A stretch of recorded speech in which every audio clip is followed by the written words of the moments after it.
ကဲအားလုံးပဲမင်္ဂလာပါအဲ့တော့ဒီနေ့မှာဆိုရင်တော့ကျွန်တော် Swiss D7 လေးကိုစီးလာတာဒါ၄လပတ်လည်လောက်ရှိသွားပြီပေါ့နော်ဆိုတော့ဝယ်ခြင်းမှာလည်းက review လေးလုပ်ပေးဖို့စဉ်းစားထားတယ်တိုးတော်လည်းဒီကားအကြောင်းကိုမသိသေးတဲ့ဟာတွေလည်းရှိတော့မသိသေးဘဲနဲ့ review လုပ်လိုက်လို့ရှိရင်လည်းဒါကကိုနည်းနည်းပဲသိထားတဲ့ information ဆိုတော့ကြည့်ရလို့တွေ့လည်းအကျိုးမရှိဘူးပြီးတော့ရင်ဒီကားကိုဝယ်တဲ့မဝယ်တဲ့စဉ်းစားလို့တွေ့လည်းဘာမှထိထိရောက် information မပေးနိုင်ဘူးပေါ့လေဆိုတော့ဒီကားလေးကိုအခု၄လစီးတယ်ပေါ့လေစီးတယ်ဆိုတော့လေးလာတယ်လို့ပြောရင်တော့ပို့ပြီးတော့မှန်ပါလိမ့်မယ်ဒီ Swiss D7 ရဲ့ဒီကောင်းတာနဲ့မကောင်းတာတွေကိုသိချင်တဲ့လူတွေအတွက်ပေါ့လေအထူးသဖြင့် user စီကလာတဲ့ information တွေကိုကျွန်တော်ပြောချင်တာဖြစ်ပါတယ်ဒါ commercial review လည်းမဟုတ်ဘူး emphasize လုပ်ပြီးပြောချင်တာကဘာလဲဆိုရင်အခုဒီ Swiss D7 လေးကိုမဝယ်ခင်တော့ကောင်းတာတွေမကောင်းတာတွေကိုသိချင်တဲ့အခါမှာonline မှာရှာကြည့်လိုက်တော့တော်တော်များများ commercial review တွေတော့တွေ့တယ်ဒါပေမဲ့သူတို့ပြောထားတဲ့အကြောင်းအရာတော်တော်များများကောင်းတဲ့အချက်တွေအတော်များတယ်ဒါပေမဲ့user အနေနဲ့ဒီဟာရဲ့မကောင်းတဲ့အချက်ကိုသိချင်ကြမှာပဲဆိုတော့အခုကျွန်တော်ရဲ့ review ပုံစံကကြတော့ဘယ်လိုပုံစံမျိုးနဲ့ရိုက်သွားမလဲဆိုတော့အဲ့ဒီခုနကပြောခဲ့တဲ့ commercial review ထဲမှာပါတဲ့အချက်တွေကောင်းတဲ့အချက်တွေအဲ့ဒီအချက်တွေကတော့ကောင်းလားလို့ပြောဟုတ်တယ်တကယ်ကောင်းတယ်အဲ့ဒီသူတို့ပြောခဲ့တဲ့အချက်တွေကအမှန်တကယ်လည်းကောင်းတယ်သို့တော်လည်းကောင်းတဲ့ကားတစ်စီးမှာမကောင်းတဲ့အချက်ဆိုတာလည်းရှိကိုရှိရမယ်ကားတစ်စီးမှာဒီကားတစ်စီးကကောင်းတယ်ဆိုရင်အဲ့ကားတစ်စီးအားနည်းချက်ရှိကိုရှိရမယ်ပေါ့လေအဲ့တော့အဲ့အားနည်းချက်ကိုရှာကြည့်လိုက်တဲ့အခါမှာဒီကားမှာအချက်စုစုပေါင်း16ချက်18ချက်လောက်တွေ့ပါတယ်အဲ့ဒီ18ချက်မကောင်းတဲ့အချက်ကလေးကိုဒီနေ့မှာမှတ်ထားသလောက်ပြပေးသွားမှာဖြစ်ပါတယ်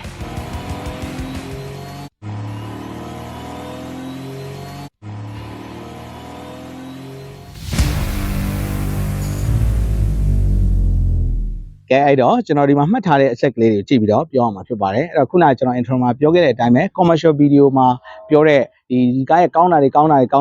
ါတွေကိုပဲပြောမှာမဟုတ်ပဲねကောင်းတဲ့အချက်တွေကတော့ဟုတ်တယ်ကျွန်တော်ခုနပြောခဲ့သလိုတကယ်သူ့အနေနဲ့သူကောင်းတယ်ဒါပေမဲ့အဲ့ commercial video မှာပြောထားတာတွေမဟုတ်ပဲねကိုတိုင်ဒီကားကိုဝယ်စီးကြည့်တဲ့အခါမှာအဲ့ဒီမှာပြောထားတာမဟုတ်ပဲတချို့wow ကနေကိုဖြစ်သွားတဲ့ကောင်းတဲ့အချက်လေးတွေလည်းရှိသေးတယ်ပေါ့နော်အဲ့ဒီအချက်တွေလည်းရှိတယ်ဒါပေမဲ့အဲ့ဒီအချက်တွေကိုတော့အဓိကမပြောဘဲနဲ့အဲ့ဒီအချက်တွေကိုနောက်ဗီဒီယိုမှာကျွန်တော်ပြပေးသွားမှာဖြစ်ပါတယ်အခုဒီဗီဒီယိုမှာတော့အထူးသဖြင့်ကျွန်တော်မကြိုက်တဲ့အချက်ကလေးပေါ့လေအဲ့ဒီအချက်ကလေးစုထားတာဖြစ်ပါတယ်ဆိုတော့စပြီးတော့ကျွန်တော်တို့ပြောလိုက်ကြအောင်နံပါတ်1ဒီကားက Swiss D7 ကကျွန်တော်တို့ဒီ function အရန်စုံတယ်ပေါ့နော်ဆိုတော့အရန်စုံတယ်ဆိုတာဒါကျွန်တော်တို့ commercial video မှာဆိုတော့ဒါတွေကိုကောင်းတယ်ဟိုဟာအသုံးဝင်တယ်ဒီဟာအသုံးဝင်တယ်လို့ပြောတယ်မှန်ပါတယ်သို့တော်လည်း commercial video မှာကျွန်တော်တို့မပြောတဲ့အချက်ကဘာလဲဆိုတော့ဒီ function အရန်စုံတဲ့အတွက်3နှစ်ကနေ5နှစ်စီးပြီးသွားလို့ရှိရင်ပြင်စရာတွေက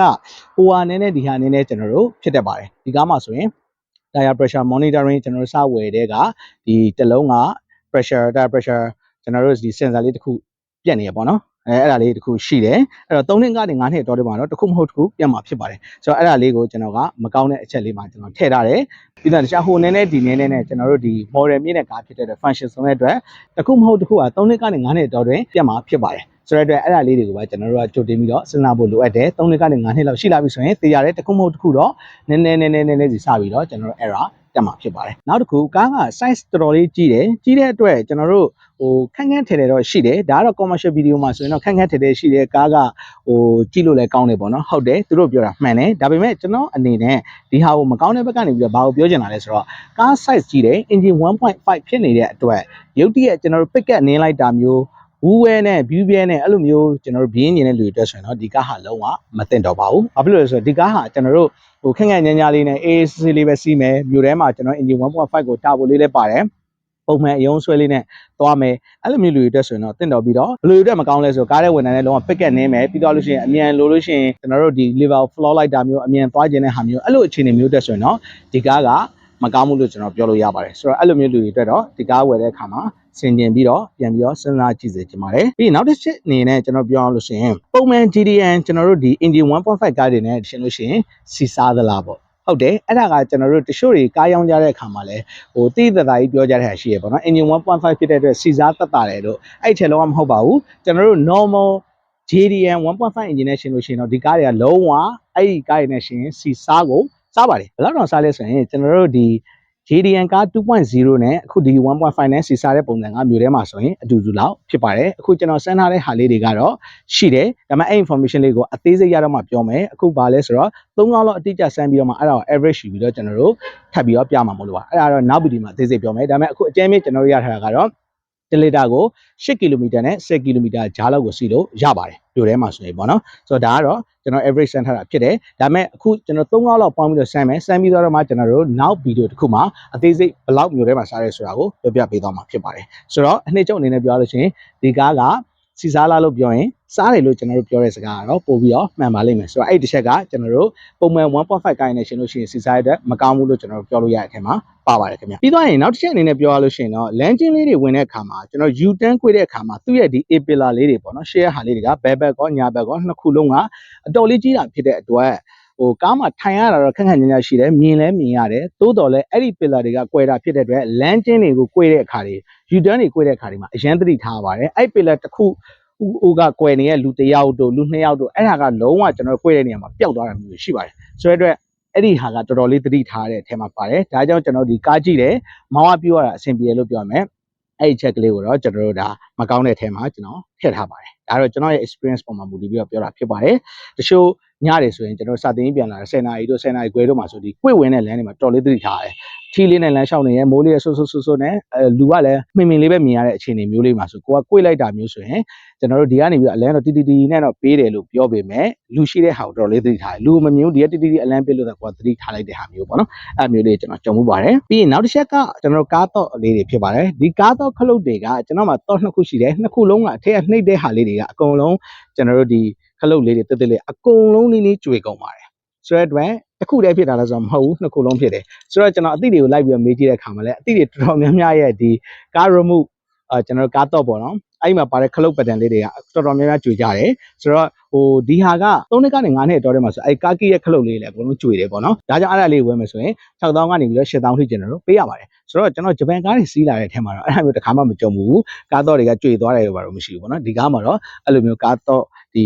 remove ခလုတ်လေးတွေကျွေသွားတာလေးတွေကျွန်တော်တွေ့ရပါတယ်ခင်ဗျာနော်ဆိုတော့အဲ့ဒီအချက်ကလေးကလည်းမကောင်းတဲ့ထဲမှာတစ်ချက်ထည့်ထားပါတယ်နောက်တစ်ကတော့ဒါအချက်အသေးလေးဖြစ်ပါတယ်ကားထဲမှာကျွန်တော်ဖုန်းထားမဲ့နေရာတီးတန့်အဲ့လိုဖုန်းတင်လို့ရတဲ့နေရာရေလို့တီးတန့်မပါဘူးပေါ့နော်ဟိုတင်တီတင်ကျွန်တော်တို့တင်ရတယ်ဒါလေးကိုလည်းကျွန်တော်တို့ဒါမကောင်းတဲ့အကြောင်းပြောနေရဖြစ်တဲ့အတွက်ရိုးရိုးသားသားလေးနဲ့ပဲမကောင်းဘူးဆိုတော့တစ်ချက်ထဲမှာထည့်ထားပါတယ်ခင်ဗျပြီးတော့နောက်တစ်ခုက auto braking system ပါတယ်ပေါ့နော်ဆိုတော့ပုံမှန်ကတော့ဒါကိုကျွန်တော်တို့ဒီပြောကြတဲ့အထဲမှာကောင်းတယ်လို့ပြောကြတယ်ဆိုတော့ကောင်းတဲ့ဘက်ကပြောရင်ကောင်းတယ်လို့ပြောလို့ရတယ်ဒါပေမဲ့မကောင်းတဲ့ဘက်မှာဆိုဘာပြောလို့ရလဲဆိုတော့ကျွန်တော်ဒီကားလေးနဲ့ကီလို40လောက်နဲ့ကျွန်တော်တို့မောင်းတယ်မောင်းတဲ့ချိန်မှာရှေ့လူတယောက်ကလမ်းကူးမလို့မကူးမလို့လုံနေတယ်ပြီးတော့ရုပ်တရက်မှာပဲကျွန်တော်တို့ဒုံးဆွေမဲ့ကျွန်တော်လမ်းကိုဖြတ်ကူးချလိုက်တယ်ဆိုတော့ကျွန်တော်နဲ့ဘယ်လောက်ပဲကွာလဲဆိုတော့10ပေ15ပေလောက်ပဲကွာတယ်အဲ့ချိန်မှာကားကြီးကလုံးဝ desktop ကြီးအုပ်ချပလိုက်တယ်သူ့ဟာနဲ့သူဆိုတော့ကိုတော်ရန် shock ဖြစ်သွားတယ်ပေါ့နော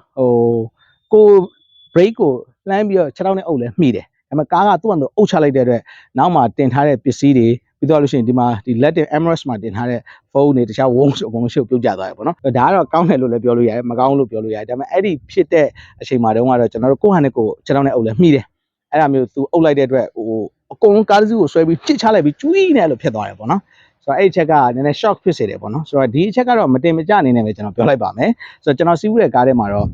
့ဒီ auto braking system တစ်စီးမှမပါဘူးပေါ့နော်ဒီကားတစ်စီးမှာပဲ auto braking system ပါတယ်ဆိုတော့အဲ့ဒီချက်ကတော့အလဲမှာဖြစ်နေပါတယ်ကောင်းတာနဲ့မကောင်းတာပေါ့နော်ဆိုတော့ကျွန်တော်ကတော့ short ဖြစ်သွားတယ်အဲ့ဒါကြီးကိုကျွန်တော်ရမ်းလန့်သွားတယ်အရမ်းကျန်းတယ်သူက auto braking system အုပ်ချလိုက်တယ်နော်ဆိုတော့အဲ့ဒီချက်ကလေးကိုကျွန်တော် short ဖြစ်သွားတဲ့အတွက်မကောင်းလို့ပြောတဲ့အထက်မှာထည့်ထားပါမယ်ပြီးတော့ရင်ကျွန်တော်တို့ဒီထဲမှာပါနေတဲ့ fuel capacity ကိုကျွန်တော်တို့ပြတဲ့ percentage ပေါ့နော်ဘယ်လောက် percent ကျန်တယ်တို့ပါတော့အဲ့ဒါကတိကျမှုမရှိပါဘူးအဲ့ဒီခါကျလို့ရှိရင်ကျွန်တော်ကနှိမ်ကားမောင်းပြီးတော့ဒီ 70% လောက်ကျန်တယ်လို့ပြထားတယ်ကားကိုရက်ထားတယ်ညနေအခါစာတင်ဖို့အတွက်6နာရီကျော်9နာရီလောက်မှကျွန်တော်ထပ်ပြီးပြန်ထွက်တယ်အဲ့တော့သူပြထားတဲ့ဟာတွေ 5% လောက်ပို့ပြီးတော့ပြန်ပြနေတယ်ဒါပေမဲ့မောင်းလိုက်တော့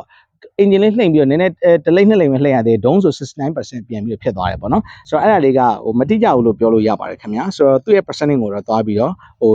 ့တည်ယူလို့မရဘူးပေါ့နော်ပြီးတော့နောက်ထပ် CO kilometer range ပြတာကတိကျလားအဲ့တော့ကျွန်တော် C အပြည့်ထည့်လိုက်ပြီဆိုရင်ဒီထဲမှာပြတာကကျွန်တော်600 km စီးရတယ်လို့ပြတယ်ဒါပေမဲ့တကယ်တမ်း600 km မောင်းလို့ရလားလို့ပြောရင်လုံးဝ600 km မောင်းလို့မရပါဘူးအများဆုံးကျွန်တော်ထင်တယ်ဒီထဲမှာစမ်းပြီးတော့အကုန်အောင်ထိတော့မမောင်းဘူးဒါပေမဲ့ကျွန်တော်တို့ fuel 20% လောက်ထိကျန်အောင်ဆိုတော့ကျွန်တော်တို့400တသာ400ပေါ်ပေါ်လောက်တော့ကျွန်တော်တို့ရတယ် highway မှာဆိုတော့ပိုရမှာပေါ့နော်မြို့ထဲမှာဆိုရင်တော့ကျွန်တော်400လောက်ထိတော့ရပါတယ်လုံးဝ full tank ဖြည့်လိုက်တယ်ပြီးတော့ 20% လောက်ထိကျန်တာကိုကျွန်တော်တို့က380 390 395 400ပဲလေပေါ့နော်အဲ့လောက်ရတယ်အဲ့အတွက်ကျွန်တော်တို့သူ့ရဲ့ပြောထားတဲ့600 km ဆိုတော့လုံးဝမရပါဘူးခင်ဗျာနော်ပြီးတော့နောက်တစ်ခုကဒီကားမှာ360ကင်မရာပါတယ်ဒါလေးကိုကျွန်တော်တို့ရောင်းတဲ့အခါမှာတချို့ဆိုတာ360ကင်မရာပါတဲ့အတွက်လုံးဝ360နှိပ်ချလိုက်ရင်လုံးဝရှင်းထွက်သွားတယ်လို့ပါတော့ညာတို့ပြောတယ်အဲ့အချက်ကိုလည်းကျွန်တော်တခုပြောချင်ပါတယ်ဟုတ်တယ်360ကင်မရာပါတဲ့အတွက်အတော်လေးတော့အဆင်ပြေတယ်အထူးသဖြင့်လမ်းကျင်းတွေမှာဆိုအဆင်ပြေတယ်ဒါပေမဲ့ဒါကိုကျွန်တော်မကောင်းတဲ့အချက်အနေနဲ့ဘာကိုပြောချင်လဲဆိုတော့သူ့ရဲ့ resolution ကရှင်းရှင်းလင်းလင်းတက်တက်ကွက်ကွက်မြင်ရတာမျိုးလုံးဝမဟုတ်ဘူးအခုကားရဲ့ဒီ ရှေ့ကဒီ down လေးတွေပြီးတော့ဒီဘက်က down လေးတွေပြီးတော့နောက်က down လေးတွေအဲ့နေရာတွေကလုံးဝ blind spot ဖြစ်ပါတယ်ဆိုတော့အဲ့နားလေးမှာဒုလေးချောင်းထောင်ထားတာတော့အဲ့မှာတိုင်လေးတိုင်စိုက်ထားတာတော့ဂဲလုံးတစ်လုံးအုတ်ခဲတစ်ခုထောင်ထားတာမျိုးတော့အဲ့ဒါမျိုးတွေကိုလုံးဝသူ့ရဲ့360 camera ထဲမှာလုံးဝမပေါ်ပါဘူးဒါပေမဲ့ဆွမ်းနာကတော့သူကတီနဲ့တော့အလန်းတော့ပေးတယ်ပေါ့နော်ဆိုတော့အဲ့နားမှာခွေးလေးတစ်ကောင်ရက်နေတာတော့ကြောင်လေးတစ်ကောင်ရက်နေတာဆိုလဲကျွန်တော်တော်တော်လေးသတိထားရတယ်ပေါ့နော်အဲ့ဒါကကျွန်တော်ဒီသူ့ရဲ့360 camera ထဲမှာလုံးဝမပေါ်ပါဘူးခင်ဗျာနော်ဆိုတော့ဒါက360 camera ပါတယ်ဒါပေမဲ့360 camera ကလုံးဝရှင်းထွက်နေအောင်အဲ့လိုမျိုးကောင်းတဲ့ဟာမျိုးမဟုတ်ပါဘူးเนาะ driver position ကနေပြီးတော့ဆိုရင်ရှင်းရှင်းလင်းလင်းပြတ်ပြတ်သားသားမမြင်ရတဲ့တချို့နေရာတွေကို blind spot အနေနဲ့ကျွန်တော်တို့ဖြစ်နေပါတယ်အဲ့တော့နောက်ထပ်17ချက်မြောက်အနေနဲ့ကျွန်တော်တို့ပြောလို့ရှိရင်တော့ကားမှာကျွန်တော်တို့သူ့ရဲ့ system ကို update လုပ်လိုက်ပြီဆိုတာနဲ့ကျွန်တော်တို့ဘာဖြစ်သွားလဲဆိုတော့နိုင်တိုက်လို့မရတော့ပါဘူးကျွန်တော် firmware version ကို Wi-Fi လေးနဲ့ချိန်ပြီးတော့ကျွန်တော် update လုပ်လိုက်တယ်ပေါ့နော်အစတုန်းကတော့သူ့ရဲ့ V3 V4 တို့ V6 တို့အဲ့မှာဆိုရင်တော့ကျွန်တော် over version လို့ပြောလို့ရတယ်အဲ့မှာဆိုတော့နိုင်တိုက်လို့ရတယ်ကျွန်တော်ကတော့ version 7ကိုတင်လိုက်တာဖြစ်တဲ့အတွက်နိုင်တွေပါတိုက်လို့မရတော့ဘူးဖြစ်သွားပါတယ်ဒါပေမဲ့သူကကြော Apple CarPlay တွေပါတော့ရသွားတယ်ဆိုတဲ့အတွက်အဲ့ဒီချက်ကလည်းကျွန်တော်ဒီ2025ရောက်လာတဲ့အချိန်မှာကိုယ့်ကားထဲမှာနိုင်နှစ်ခုပါတယ်ဒါပေမဲ့အဲ့နိုင်နှစ်ခုကိုကြည့်လို့မရဘူးဖြစ်နေပါတယ်ဆိုတော့အဲ့ဒါကျွန်တော်တို့တော်တော်လေးအဆင်မပြေဘူးဖြစ်စေတယ်ဆိုတော့အဲ့ဒါမကောင်းဘူးဖြစ်ပါတယ်ဒါပေမဲ့ပြန်လို့ချင်းတော့ခုန version အနည်းပြန်ချလိုက်တာမျိုးလို့တော့ရပါတယ်ပြီးတော့ရင်နောက်ထပ်အရေးကြီးဆုံးပြောရမယ့်အချက်တွေကတစ်ချက်ဖြစ်တယ်ကျွန်တော်တို့ဒီ Source D7 တွေမှာပေါ့နော်တော်တော်များများကျွန်တော်တို့ကားအယောင်းဝယ်လောက်တာပဲဖြစ်ဖြစ်တချို့ဆိုလည်းကား user ထဲမှာဖြစ်ဖြစ်အဲ့ဒါကိုမပြောကြဘူးပေါ့နော်ဆိုတော့အဲ့ဒါဘာလဲလို့ပြောရင်ကျွန်တော်တို့ဒီ Source D7 မှာ driver seat ပါအထူးသဖြင့်သူက motor seat တွေပါဖြစ်တဲ့အတွက်အဲ့ဒီ motor seat ကတော်တော်များများကား10စီးဆိုရင်ကျွန်တော်တချို့မိတ်ဆွေတွေကိုလိုက်ပြီးတော့မေးတယ်အခါမှာသူတို့ကဘာပြောလဲဆိုတော့အဲ့ဒါလေးကဒီအပေါ်အောက်လေးတွေပြီးတော့ရှင်းနောက်လေးနည်းနည်းလေးလှုပ်ချင်တယ်ပေါ့နော်ကားခုံလေးရဲ့ driver seat ကနည်းနည်းလေးလှုပ်ချင်တယ်အဲ့ဒါကျွန်တော်ကားမှာလည်းဖြစ်လာဆိုကျွန်တော်ကားမှာလည်းဖြစ်တယ်ဆိုတော့အဲ့ဒီအချက်ကလေးကျွန်တော်တို့ရှိပါတယ်အဲ့တော့ကားဝယ်ဖို့စဉ်းစားနေတဲ့လူဆိုရင်အဲ့ဒီအချက်ကလေးကိုတရားလိုက်ကြည့်အဲ့ဒီခုံကတကယ်လှုပ်လားမလှုပ်ဘူးလားပေါ့နော်တော်တော်များ driver seat ကလှုပ်ကြတယ်လို့ပြောတယ်အဲ့ဒီချက်ကကျွန်တော်စီးခဲ့တဲ့ကား17စီးစုစုပေါင်းစီးခဲ့တဲ့အချိန်မှာတစ်စီးမှအဲ့လို driver seat ကလှုပ်တယ်ဆိုတာမရှိဘူးပေါ့နော်ဒီကားတစ်စီးပဲရှိတယ်ပေါ့နော်ဆိုတော့အဲ့ဒါလေးကျွန်တော်သတိထားမယ်ချက်ဖြစ်ပါတယ်ပြီးတော့နောက်တစ်ခုအနေနဲ့ပြောချင်တာကကျွန်တော်ဒီ slow down တွေကိုတစ်စောင်းကျွန်တော်တက်လိုက်တယ်ပြီးတော့ဆင်းလိုက်တယ်အဲ့လိုမျိုးအခြေအနေမျိုးဆိုရင်ကားကလုံးဝညင်ညာမှုမရှိဘူးရမ်းခါပြီးတော့အထက်ကလူဆိုပြောင်းတက်သွားတယ်ပေါ့နော်အဲ့လိုမျိုးရှိပါတယ်ခါကြရဲထိုင်အထက်ကလူကဒီလိုထိုင်နေတဲ့နောက်ကလူဒီလိုဖြစ်သွားတယ်ပေါ့နော်ဆိုတော့အဲ့ဒီအချက်ကလေးကတော့ကျွန်တော်တို့မကောင်းတဲ့အချက်တွေမှာနောက်တစ်ချက်ကျွန်တော်တို့ပြောလို့ရပါတယ်ပြီးတော့ကားရဲ့ခေါင်မိုးလေးကကျွန်တော်တို့ဒီအပြင်ပိုင်းတော့မဟုတ်ဘူးအတွင်းပိုင်းမှာရှိတဲ့ကားရဲ့ခေါင်မိုးစီလင်လေးတွေကနည်းနည်းလေးအိကြတာမျိုးလေးရှိပါတယ်ဆိုတော့အဲ့ဒါကဒစည်းထဲမှာဖြစ်လာဆိုတော့မဟုတ်ဘူးကျွန်တော်အသိ choice လေးတွေမှာလည်းကျွန်တော်လိုက်ကြည့်တဲ့အခါမှာတော်တော်များများဖြစ်ပါတယ်ဆိုတော့အဲ့ဒီအချက်ကလေးကလည်းမကောင်းတဲ့အချက်တွေမှာတစ်ချက်ဖြစ်ပါတယ်ခင်ဗျအဲ့တော့အဲ့ဒါလေးကပြင်ရောဘယ်လောက်ပေးရမလဲဆိုပြင်6သိန်းလောက်ရှိတယ်လို့ပြောပါတယ်ပြီးတော့15ချက်မြောက်အနေနဲ့ပြောမယ်ဆိုရင်တော့ကျွန်တော်တို့ဒီကားကအရင်လုံတဲ့အတွက်ကျွန်တော်နေပူထဲမှာရက်ထားတယ်မနေ့က9နာရီလောက်ကနေပြီးညနေ9နာရီလောက်ထိရက်ထားတယ်ပြီးတော့ရင်ညနေ3နာရီလောက်မှာမိုးတောက်လျှောက်ရွာချလိုက်တယ်ပြီးတော့ကွာ9နာရီလောက်မှာအပြင်သွားပြီးတော့ကားကိုဆက်နှုတ်လိုက်တာမျိုးဆိုကားထဲမှာရေငွေ့ရိုက်တာကအတော်လေးကိုရုပ်ပြစင်ပြန်ရှင်းမြမှန်အကုန်လုံးကိုတကယ်ကိုနှင်းတော်ထဲမှာရက်ထားသလိုမျိုးအထဲမှာလုံးဝအပြင်ကိုဘာမှမမြင်အောင်လုံးဝပိတ်သွားတာမျိုးရှိရပေါ့နော်ဆိုတော့အဲ့ဒီအချက်ကကျွန်တော်ရှေ့ရစီးခဲ့တဲ့ကားတွေအကုန်လုံးမှာရေငွေ့မရိုက်ဘူးမဟုတ်ရိုက်တယ်ဒါပေမဲ့လုံးဝအပြင်ကိုဘာမှမမြင်ရလောက်အောင်လို့ရိုက်တဲ့ဟာမျိုးမဟုတ်ဘူးဆိုတော့ဒီကားမှာတော့အဲ့လိုရိုက်တယ်ပေါ့နော်ဆိုတော့အဲ့ဒီအချက်ကတော့ဒါခါကြရေးကြီးလို့ကားကိုဒုံးဆိုဆက်နှိုးလိုက်တယ်အင်ဂျင်ကတော့ပူလာပြီဘောင်းလို့ရပြီဒါပေမဲ့အဲ့ဒီမှန်မှာလုံးဝကာနေရဖြစ်တဲ့အတွက်ဟိုရေငွေ့တွေရိုက်နေတာဖြစ်တဲ့အတွက်သွားလို့မရဘဲနဲ့9မိနစ်10မိနစ်လောက်တစ်ခါကျထိုင်ဆောင်နေရမျိုးရှိတတ်တယ်ပေါ့နော်သူ့ရဲ့မှန်ကိုရှင်းတဲ့ဟာလေးနှိပ်လိုက်တယ်ဒါပေမဲ့လည်းဝေါနဲ့ဆိုပျောက်သွားတာမျိုးမဟုတ်ဘူး9မိနစ်တစ်ခါကျ6မိနစ်တစ်ခါကျ9မိနစ်လောက်စောင့်ရမျိုးရှိတယ်ပေါ့နော်ဆိုတော့အဲ့ဒီချက်ကလေးကလည်းကျွန်တော်မကောင်းတဲ့ချက်ထဲမှာတစ်ချက်ပါပါတယ်ခင်ဗျပြီးတော့ရင်နောက်ထပ်ကျွန်တော်တို့ခုနပြောခဲ့တဲ့စဉ်းစားတွေအများများရတဲ့တစ်ခုမဟုတ်တစ်ခု3နှစ်ကနေ5နှစ်တော်တော်ပြတ်မယ်လို့ပြောရတဲ့အခုဒီကားမှာဆိုရင်ကျွန်တော်နောက်ကခက်စဉ်းစားလေးကျွန်တော်တို့ပြတ်နေပါတယ်ပြီးတော့ရင်နောက်ထပ်ကျွန်တော်မကြိုက်တဲ့အချက်ကလေးတစ်ချက်ပေါ့နော်ကျွန်တော်အဝေးကနေပြီးတော့ကားကိုဆက်နှိုးထားလို့ရတယ်နေကင်းဘက်တွေပါဆိုရင်ကိုကကားကိုနေဘူးထဲမှာရက်ထားတယ်လိုင်းပြီးတော့ဆက်နှိုးလို့ရတ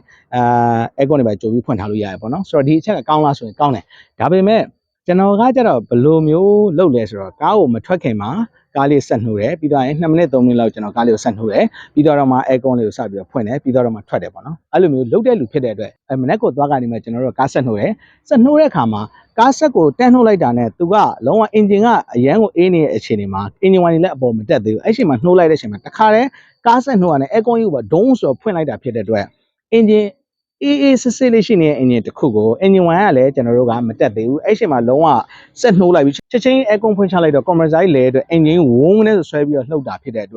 က်အဲ့ဒါလေးကိုလည်းကျွန်တော်သိပြီးတော့မကြိုက်ဘူးပေါ့နော်ရေရှည်မှာဆိုရင်ဒါကားအင်ဂျင်ကိုတစ်ခုမဟုတ်တစ်ခုထိနိုင်တယ်ဘာဖြစ်လို့လဲဆိုတော့အင်ဂျင်ကအေးလေးပဲရှိသေးတယ်အဲ့ဒါကိုကွန်ပရက်ဆာကြီးဒုံးဆိုလှည့်လိုက်တာဖြစ်တဲ့အတွက်သူကအင်ဂျင်ကအရင်ယုံရတယ်ပေါ့နော်အဲ့ဟာလေးလည်းကျွန်တော်တို့အဆက်အနေနဲ့မကောင်းတဲ့အချက်အနေနဲ့ကျွန်တော်တို့ပြောချင်ပါတယ်ဒါဆိုရင်တော့တော်တော်လေးပြောတာများသွားပြီ ဆိုတော့အခုကျွန်တော်ဒီကားကိုအခုလိုမျိုးဒီမကောင်းတဲ့အချက်တွေအများကြီးရှိတယ်အဲ့တော့တချို့တွေကလည်းကျွန်တော်အပြင်မှာမေးတဲ့လူလည်းကျွန်တော်ဒီစကားပဲပြပြတယ်ဆိုတော့ဆက်ပြီးတော့စီးအောင်မှာတော့လောက်မကောင်းတာရှိရဆိုတော့ဆက်ပြီးတော့စီးမှာဖြစ်ပါတယ်ဘာဖြစ်လို့လဲဆိုတော့အခုကျွန်တော်ဒီမကောင်းဘူးဆိုတာကဘယ်သူမှတော်တော်များများအတိအကျမပြောကြဘူးအထူးသဖြင့်ရောင်းနေဝယ်တဲ့လူတွေဆိုရင်ပို့ပြီးတော့မှဒီအချက်တွေမပြောကြဘူးအဲ့တော့ user တွေအနေနဲ့လည်းပြောရဲဆိုလက်ကျိတ်တိုးပြီးတယောက်တစ်ယောက်ပဲပြောကြတယ်ပေါ့လေဆိုတော့အဲ့တော့အများသိအောင်ပြောကြတဲ့လူအနေနဲ့တိတ်ပြီးတော့မရှိဘူးဒါကြောင့်ကျွန်တော်ကတော့ကိုဝယ်ထားတဲ့ကားမို့လို့ဒါလေးတွေကိုမကောင်းပါဘူးဆိုတဲ့ဟာလေးကိုပြောပြတာဖြစ်ပါတယ်ကျွန်တော် showroom ကဒီလိုကားစီးပြီးတော့မကောင်းကြောင်းတွေအဲ့လိုပြောလို့ရှိရင်တော့ showroom ကလည်းကျွန်တော်ကိုရိုက်လွတ်လိုက်လိမ့်မယ်နော်ဆိုတော့ကျွန်တော်ကဒီကားကိုဘာလို့ဆက်စီအောင်မှလဲလို့ပြောရင်ဒီကားမှာကျွန်တော်မထင်ထားပဲနဲ့အဲ့လိုကောင်းတဲ့အချက်တွေလည်းအများကြီးရှိတယ်ကိုစီးခဲ့တဲ့ကားတွေထဲမှာတစ်ခါမှပါတဲ့ function တွေကိုအတွက်တော်တော်လေးလဲဟိုမထင်ထားလောက်အောင်ပေါ့နော်ကျွန်တော်ဂျက်တော့ကိုလည်းတစ်နှစ်နဲ့8လလောက်စီးတယ်ဒါပေမဲ့ဂျက်တော့ထက်တော့စီစားဒီကောင်ကတက်တာတယ်နော်ဆိုတော့အဲ့ဒီအချက်ကလေးတွေအပြင်နောက်ထပ်တခြားရှိထားတဲ့ဟာတွေလည်းရှိတယ်ဆိုတော့အဲ့ကောင်းတဲ့အချက်လေးအသေးစိတ်ကိုလည်းနောက်ထပ်ဗီဒီယိုတစ်ခုမှကျွန်တော်ပြောတော့မှာဖြစ်ပါတယ်အဲဆိုတော့နည်းနည်းလေးထပ်ဆောင်ပြီးပြောချင်တဲ့အရာလေးရှိပါသေးတယ်အဲ့ဒါပါလဲလို့ပြောရင်အခုကျွန်တော်ဒီကားကို KN Auto ကဝယ်ထားတာဖြစ်ပါတယ်ဆိုတော့အခုကျွန်တော်ကအခုလိုမကောင်းတဲ့အချက်တွေအများကြီးပါတဲ့အတွက်ဟာဒီဟာတွေပြင်လိုက်တဲ့ပတ်စံတွေကုန်လားလို့ပြောရင်ကျွန်တော်အခု4လလောက်စီးလာတဲ့ထဲမှာကျွန်တော်ပတ်စံကုန်တာပြင်ငါဆိုလို့ဘာတစ်ခုမှမကုန်သေးပါဘူးကျွန်တော်ကုန်တာဆိုလို့ကျင်းကင်းလေးတစ်ခုကျွန်တော်ဝယ်ပြီးတော့တက်လိုက်တယ်ပြီးတော့လို့ရှိရင်ခြေနှင်းပြားလေးကျွန်တော်နည်းနည်းကောင်းတဲ့ဟာလေးဝယ်ပြီးတော့ထည့်လိုက်တယ်အဲ့ဒါနဲ့ပတ်သက်ပြီးပတ်စံ4သိန်းလောက်ပဲကုန်တယ်ကျန်တာကဘာမှတစ်ခုမှမသုံးရဘူးစီဘူးကလွယ်ပြီးတော့ပေါ့လေဒီကားကိုဝယ်တဲ့အချိန်ကနေစပြီးကျွန်တော်ကဘာမှမကုန်ထားဘူးပေါ့နော်ဆိုတော့ KN Auto ကနေပြီးတော့စဝယ်တဲ့အချိန်ကနေစပြီးတော့ကျွန်တော်တို့ဒီရှစ်ကင်မရာမကောင်းဘူးအဲ့တော့ရှစ်ကင်မရာကိုလည်းကျွန်တော် KN Auto ကပြင်ပေးတယ်ပြီးတော့ driver seat လှုပ်နေတယ်အဲ့ဒါကိုလည်း KN Auto ကနေပြီးတော့ကောင်းအောင်ဒီပြင်ပေးထားတယ်ဒါပေမဲ့နည်းနည်းလှုပ်ကြံခဲ့တယ်ပေါ့နော်ပြီးတော့နောက်က case sensor ကျွန်တော်တို့မကောင်းဖြစ်တယ်အဲ့ဒါတော့ပြင်ဖို့မလွယ်ဘူးလို့ပြောတယ်အဲ့ဒါတော့ပြင်ဖို့မလွယ်တဲ့မပြင်ခဲ့လိုက်ပါဘူးပြီးတော့နောက်တစ်ခုကကျွန်တော်တို့ဒီမှာတော့လေးကျွေးနေရပေါ့နော်အဲ့ဒါကတော့ကျွန်တော်တို့ဟိုသူ့ကိုလည်းအားနာတဲ့အတွက်ကျွန်တော်မပြင်ခိုင်းလိုက်ဘူးဘာမှတော့ကျွန်တော်ထိခိုက်တာမျိုးမရှိဘူးပေါ့နော်ပြီးတော့ရင်နောက်ဘင်းသိက်ကလေးမပါဘူးသူတို့တက်ပေးတယ်ပြီးတော့ရင်အတွင်းကခုနခေါင်လေးရော့နေတဲ့ကိစ္စပေါ့နော်အဲ့ဒါလေးကတော့ဈေးကြီး6သိန်းလောက်ရှိရဆိုတော့ကျွန်တော်တို့ကလည်းအားနာတယ်ပေါ့နော်တီးတန့်ရင်အဲ့လိုပြင်ခိုင်းနေတာကြတော့အဓိပ္ပာယ်မရှိဘူးအဲကြောင့်အဲ့ဒါလေးတော့ကျွန်တော်တို့မပြင်ခိုင်းလိုက်ပါဘူးပြီးတော့ရင်ကားဘွန်နဲ့ဝယ်တုန်းကကျွန်တော်ကားဘွန်နဲ့တော့လှမ်းမကြည့်ဘူးဒါပေမဲ့နောက်နေ့ဘွန်နဲ့ဖွင့်ကြည့်လို့မရဘူးအဲ့တော့အဲ့ဒါလေးလည်းသူတို့အကုန်လုံးကျွန်တော်တို့ပြင်ပေးထားပါတယ်အဲ့ဒါအပြင်ကျွန်တော်ကိုဟိုဒီကြားထဲမှာကီလို9000ပြည့်သွားတော့သူတို့လှမ်းပြီးတော့ဖုတ်ဆက်တယ်ကီလို9000ပြည့်လို့ရှိရင်ကျွန်တော်ကီလို9000ပြည့်တဲ့အတွက်အင်ဂျင်ဝိုင်းလဲရမယ်အဲ့လဲရမယ့်ဟာကိုလည်းဒီကားကိုလာယူသွားတယ်ပြီးတော့ကျွန်တော်အဲ့ချိန်မှာစီးဖို့ကားမရှိမှဆိုလို့ကားလေးစီးလဲပေးထားတယ်ပြီးတော့ရင်အင်ဂျင်ဝိုင်းလဲတယ်လဲပြီးတော့မှပြန်ပြီးတော့လာပေးတယ်ပြီးတော့ဟိုကားလေးကိုပြန်ယူသွားတယ်ဆိုတော့အဲ့ဒီ service လေးလည်းတောက်လျှောက်ပေးထားတဲ့အတွက်ကျွန်တော်အခုဒီကားစီးရဲ့တောက်လျှောက်မှာဒီကားလေးကိုထည့်တာဆိုလို့ပတ်စံ4သိန်းကျွန်တော်ခြေနှင်းပြားရယ်ပြီးတော့လို့ရှိရင်ကျွန်တော်အောက်ကျန်းငယ်ရယ်အဲ့နှစ်ခုကလွဲပြီးတော့ကျန်တဲ့ပြင်ဆင်စရိတ်ဘာမှမကုန်ထားပါဘူးဒါကတော့ကျွန်တော်အစ်စ်အနေနဲ့ KN Auto ဒီကနေပြီးတော့ကျွန်တော်ကျေးဇူးတင်နေဆိုတဲ့အကြောင်းလေးလှမ်းပြီးပြောတာဖြစ်ပါတယ်ဆိုတော့အခုဒီ Source Day 7နဲ့ပတ်သက်ပြီးတော့တချို့တွေသိကျင်နေတဲ့အကြောင်းအရာလေးတွေအထူးသဖြင့် commercial video ထဲမှာမပါတဲ့ကျွန်တော် user experience ဆိုတဲ့ information လေးကိုရသွားမယ်လို့ထင်ပါတယ်ကားဝယ်ဖို့စဉ်းစားနေတဲ့အခါမှာတစ်စုံတစ်ခုကျွန်တော်တို့အကျိုးပြုမယ်လို့မျှော်လင့်ပါတယ်နောက်ဗီဒီယိုမှာလည်းကျွန်တော်သိထားတဲ့ဒီကားရဲ့ကောင်းတဲ့အချက်ကလေးတွေအထူးသဖြင့် commercial video ထဲမှာပြောတဲ့အကြောင်းအရာတွေကောင်းတာတွေမဟုတ်ဘဲနဲ့တကယ် user တယောက်အနေနဲ့သုံးကြည့်တဲ့အခါမှာကောင်းလားမကောင်းဘူးလားအဲ့ဒီအချက်လေးတွေကိုနောက်ဗီဒီယိုမှာပြပြပေးသွားမယ်စီစားနှုံးတွေပါတယ်ကိုလည်းကျွန်တော် highway တွေပါစမ်းကြည့်မယ်ပြီးတော့အသေးစိတ်ကိုအဲ့ဒါလေးကိုနောက်ထပ်ဗီဒီယိုလေးမှာပြန်ပြီးတော့ပြပြပေးသွားမှာဖြစ်ပါတယ် Source Day 7နဲ့ပတ်သက်ပြီးတော့ကျွန်တော်ပြောခဲ့တဲ့အထက်မှာလိုတာပိုတာရှိခဲ့လို့ရှိရင်လည်းကျွန်တော်ထက်တက်လူတွေတချို့တွေဆိုရင် Source Day 7စီးလာတာ9နှစ်ရှိပြီဘာမှမဖြစ်ဘူးလို့လည်းပြောကြတယ်ပေါ့နော်ဆိုတော့အဲ့ဒီမိတ်ဆွေတွေကိုလည်းကျွန်တော်တို့ဒီ comment အောက်မှာပဲဖြစ်ဖြစ်ဝင်ပြီးကိုယ့်ရဲ့ experience ကို share ပေးဖို့လည်းကျွန်တော်တို့ဖိတ်ခေါ်ပါတယ်ခင်ဗျ။ကြအားလုံးပဲအကျိုးတစုံတရာလေးရမယ်လို့မျှော်လင့်ပါတယ်ကျေးဇူးအများကြီးတင်ပါတယ်